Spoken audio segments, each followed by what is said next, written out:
There's no way around it. General manager Brodie Van Wagenen wasted no time making his mark on the New York Mets roster.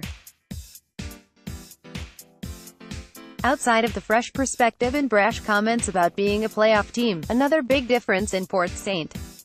Lucie is the number of new faces walking around the spring training complex. Among the places we'll see these new faces, barring nagging injuries, Jed Lowrie, is the everyday lineup. As a frame of reference, here's what 2018's opening day lineup looked like against the St.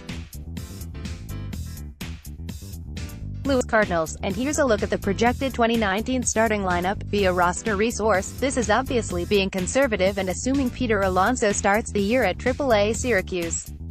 Although, the actual order in which roster resource has put together here isn't an exact science and should be taken with a grain of salt.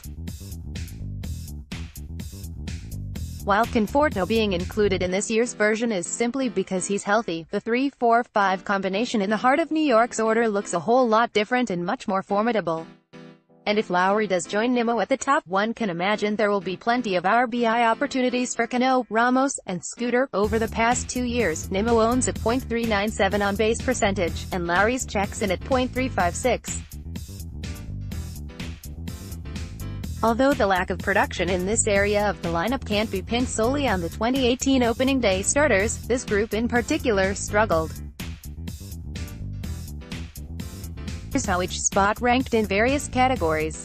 Batting order: HR, MLB rank RBI, MLB rank Ops, MLB rank WRC, MLB rank batting third 21, 24th 95, 14th .770, 17th 113, 15th batting fourth 21, 24th 77, 26, .645, 30th 81, 30th batting 5th 21, 19th 63, 28th .706, 24th 98, 20th, and yes, the home run numbers also surprised me, but I double and triple checked those to make sure my eyes weren't playing tricks. The lefty-righty-lefty balance between Cano, Ramos, and Conforto is helpful from a game planning perspective. However, the microscope will be on this group, Cano and Ramos in particular, because part of the reason BVW brought these guys in was to give the offense the upgrade it so badly needed. Obviously, the beauty of Van Wagenen's active offseason is that Mickey Callaway can do plenty of mixing and matching if something isn't working. That can happen on the field and on the lineup card, which one would imagine will be beneficial to the second-year skipper. If this group experiences success in 2019, the trickle-down effect becomes that much greater, too. Instead of needing to be the middle of the order basher he doesn't appear to be anymore, Frazier can provide depth at the bottom of the lineup. The same goes with McNeil and Rosario. They can use their respective strong finishes to 2018 as the foundation to keep the ball rolling this upcoming season, all without the pressure of needing to be the part that makes or breaks the offense.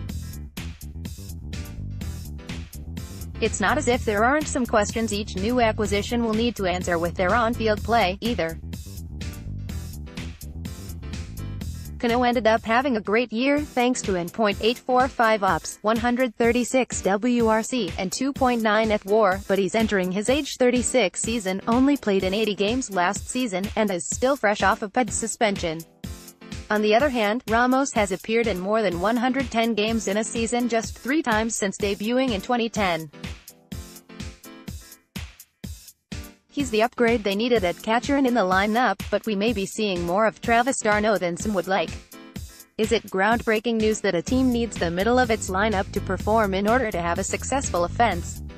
Well, no, of course not, but it has seemingly escaped the Mets more often than not. It hasn't actually felt like baseball season in recent years until New York's lineup goes absolutely ice cold at the plate for a prolonged stretch.